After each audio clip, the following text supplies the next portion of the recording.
I am Meet, and today we are solving Advent of Code Day 4 in 2024, and we will solve in Golang. But let us first understand the approach, how we will be thinking about solving this problem. So today we have given a grid, which is like a letters, full of letters, and what we want to do is we want to find the word Xmas in them, and that Xmas could be either it could be in all sort of direction, that is horizontally, vertically, as well as diagonally. So the end goal is to find the occurrences of word Xmas in this grid and count them up, and that is the answer for part one. So we want to find Xmas, how many times it appears in this like text grid that we have. So what we can approach over here. So let me first show you what it looks like uh, to have this. So you can see Xmas could be horizontally moving from left to right. It could be Xmas moving from right to left. So it could be vertically in any direction, as well as it could be from down, from up to top, from up to down, as well as bottom up. It could be diagonally vertical, like it could be reverse as well, and it could be right as well as left combinations of them. So this is what it is, the total occurrences of them. But how we would approach the solving this would be, what we could do is we could first iterate through all the characters in the rows, and if we find X, we can find that is the subsequent characters, that is M, A, and S, in that particular direction. So let's say we go in the left direction, in the right direction. We see that there is a X, so there is no possibility of we finding Xmas with this X in search. So we move to down or left, right. We can go diagonally as well. Here there is no up diagonal, there is no upright diagonal. We can go up left diagonal. You can see here there is M here, and then we need to go the same direction, that is diagonal right. So we can see A and S. So this forms a word search. That is, we have found Xmas, one of them, and we can search for the remaining of them. There is no other way where we can find Xmas. There is a M, but there is X again, so we fail over here. And then we can see there is other X in this row. So we go here and we see there is right M, there is right A, there is S in the right. So we find another one for the total one, and one for this Xmas. And if we see in the down, there is X M, but there is no A again after that. That is removed as well.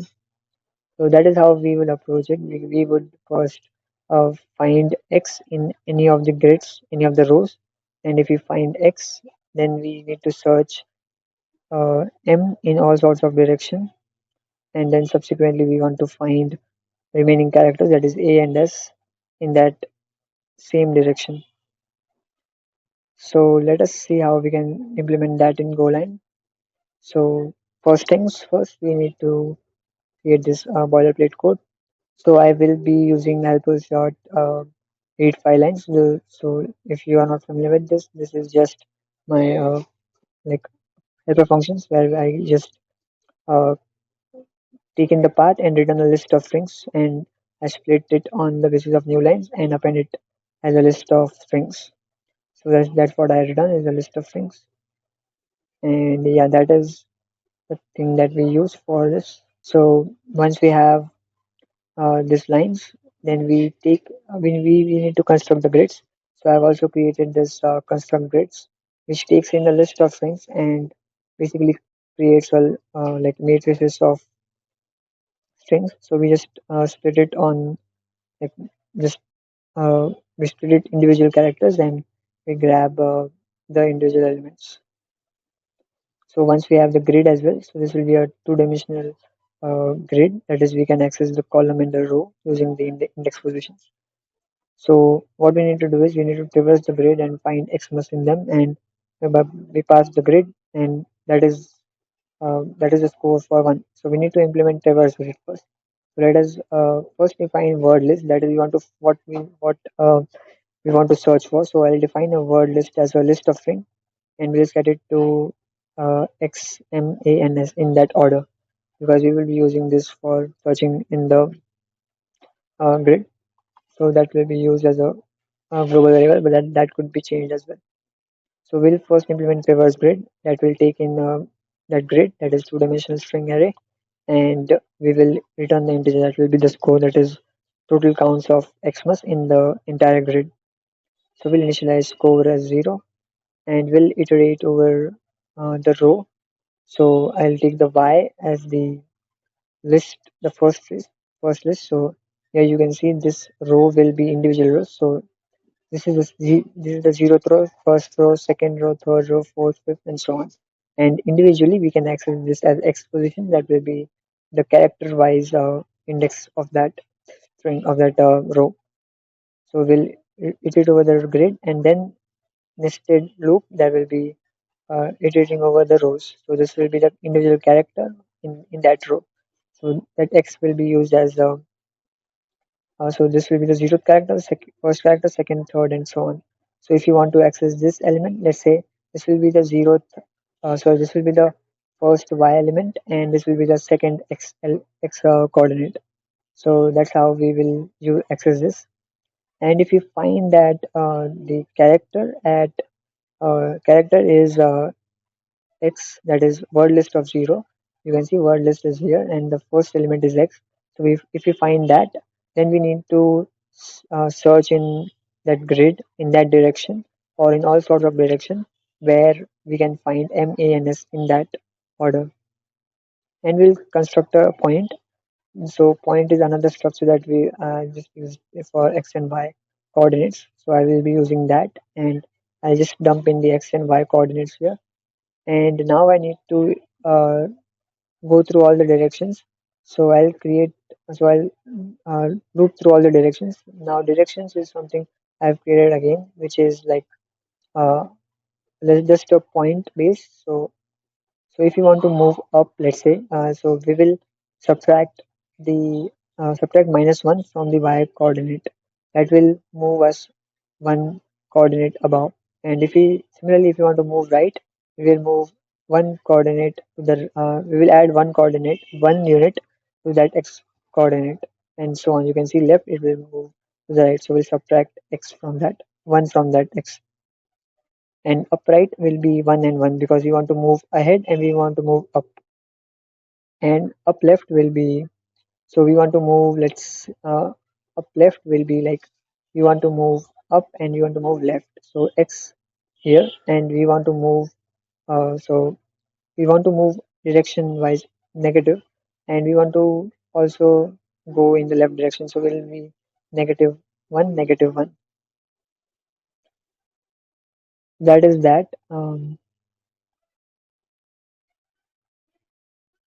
So once we have that and we are iterating over all the directions, so we need to find xmas, right? So if we see that the point here, we pass the first point and we want to find the first value in this case, because we have found x, we want to find m in the next set of this, and we want to search in that particular direction in the entire grid.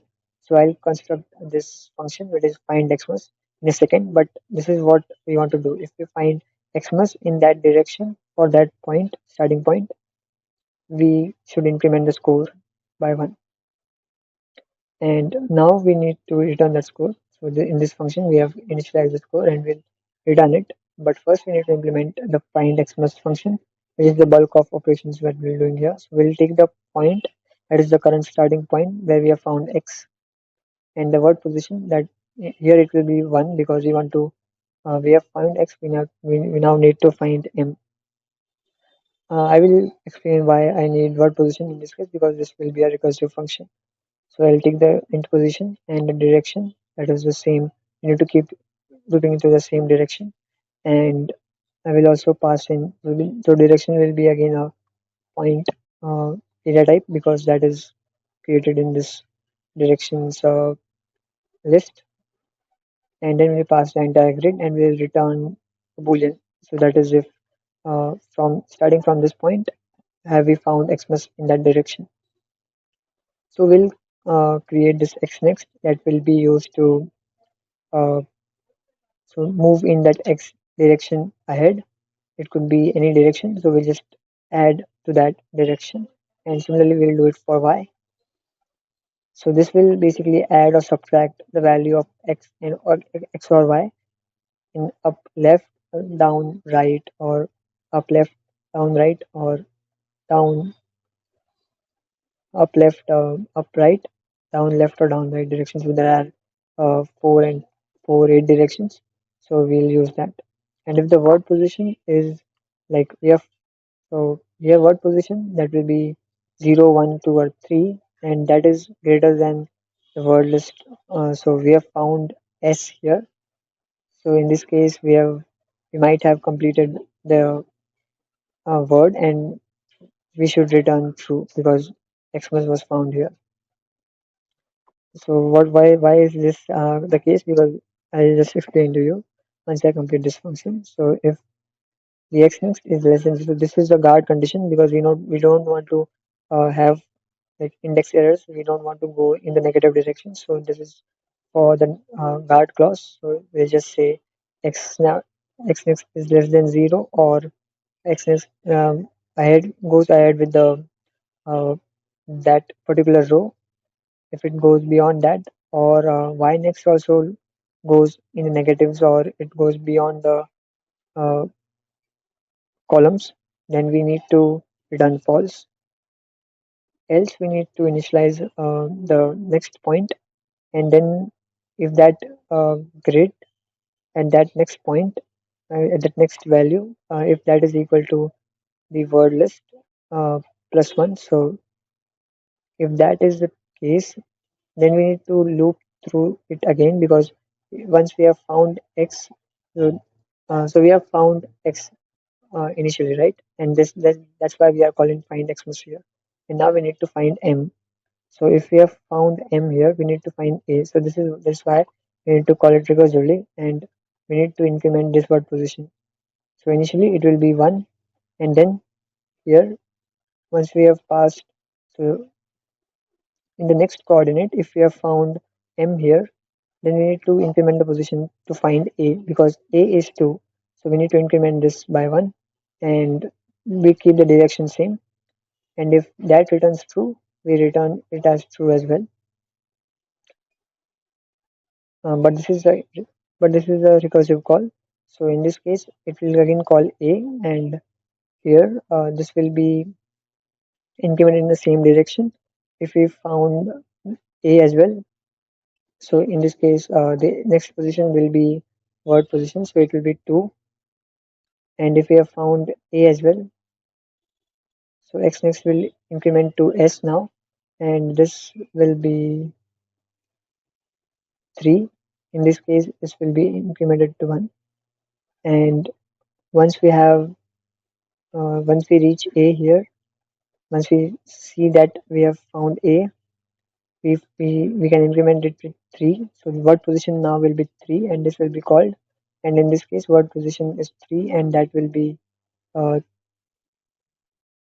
3, 4. And so once we have reached 4, we should return true because we have found all the characters in this word list. And else so that is the implementation side. So if we run this, you can see the expected output is 18, and that is in the correct output for part 1. So let's see how we'll implement part 2 in this case. So let's get started with the part 2. So in part 2, what we have done is the input is similar, and we need to find MAS in our X fashion. So here you can see MAS and MAS. So it should be diagonally, or you can say diagonally, vertically, and horizontally, that ways. So this is what we want to do, and we want to just count how many of them distinct MACs are there in this uh, grid of strings. So here in this case it appears 9 times, and that's what we want to do in the part 2. So how do we approach this? it would be similar, but it will be a little different. So if you see MAS and MAS here, A will be common here. So with that uh, in mind, what we can do is we can find A's and we can search for M and S in the top left, bottom right, or and. So we need to find M and S either in top left or bottom right, and we also need to find M and S in bottom left as well as top right. So if you think A should, so S and M could be in any of these positions, but they should be there in only these positions. And M, S could be here, M could be here, M could be here, S could be here. So it could be any of the cases, but it should be there in both the directions. You cannot have M here and M here. You can have both distinct characters in this X position, and A will be in the center as always. So that is what the approach would be. And let's get started with the code. So we'll just keep the part one as it is because that's nothing to do with part two. We'll create another function called traverse grid 2. We'll take in the grid and just print out the score. So we need to implement traverse grid 2. So we'll implement traverse grid 2 that will take in the grid, and there will be a list of, so it will be a grid of strings. So you can say two-dimensional string, two-dimensional matrix, two-dimensional array, the value of type string, and we'll return the score. So we'll initialize the score as 0 and we'll iterate over the rows, and next will be the position for them, and we'll iterate over the word list. So the word list will start from 2 because we don't want X in this position. So we want to find A here, not M here. So because we want to find distinct A's, we will say it needs to be from the A. So if we see we have find A, then we need to find X and we need to find M and S in the opposite directions. So if we find M and S in the directions, we need to increment the score. For that, we'll implement the find MS function, uh, and that will take in the point, the grid, and will increment the score if we find that, and return the score that is from the function. And we'll need to implement the find MES function that will take in the grid, and that will take in the initial point, that is the A point that we have found A, and we'll need to type will be the point, that is X and Y positions.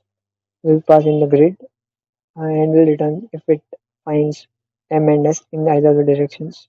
So we need to create the positions, that is XL, that will be the left position, the top position, or we can say up position. So this will be bottom. So X right will be the right position, and Y up will be this position. I just rename them badly, but you can get the point. So we need to find the positions here. So if we see, we need to also have guard condition, that is the X left should be within the boundaries. So we'll say this is not negative, or this is not beyond the length of the rows. And similarly for the grid, for the Y positions, so that should be within the boundaries. All of this should be within the boundaries, and if that is not the case, then we'll return false. And now this is the condition that we need to pass in order to make that we have found MAS in the cross formation. So we need to say the XL and YT will be the X left and Y bottom. So if we have found uh, M in this formation, and we have found so X right and Y top, X right and Y top. So X is right and Y is top. So if we have found them, found that in, so if we have found S and this will be down and this will be up. So if we have found M and S in that formation, or we have found left and down, and we have found, so that will be S in that direction, or we have found this, we have found M in that top left formation.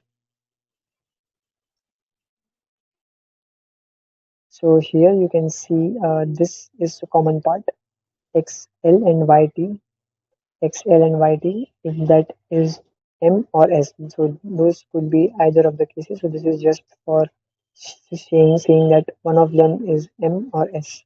So we have found one of the diagonals. We need to find the other diagonal. So that will be an AND condition here. And this internal AND is for finding either.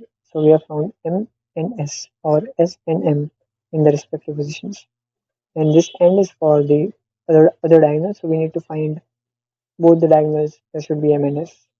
And so in the top right and Y bottom, that is bottom right, we have found M, and in the top right or top left, we have found S, or uh, M in the top left, we have found M, and in the bottom left, we have found S.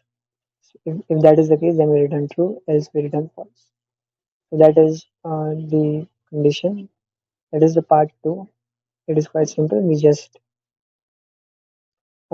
need to do a few things. That is, if we have if we have found A, then we need to get the position for top left, top right, bottom left, bottom right, and we need to find if there is S and M in either of the positions, and if there is S and M in either of the positions. If that is the case, then we return true, else we return false. So if you see, this returns 9, which is again the expected outcome for this part 2, and that is how we do for day 4. So hope you got the approach, and if you have any other solutions, you can leave them in the comments. Thank you for watching. Happy coding.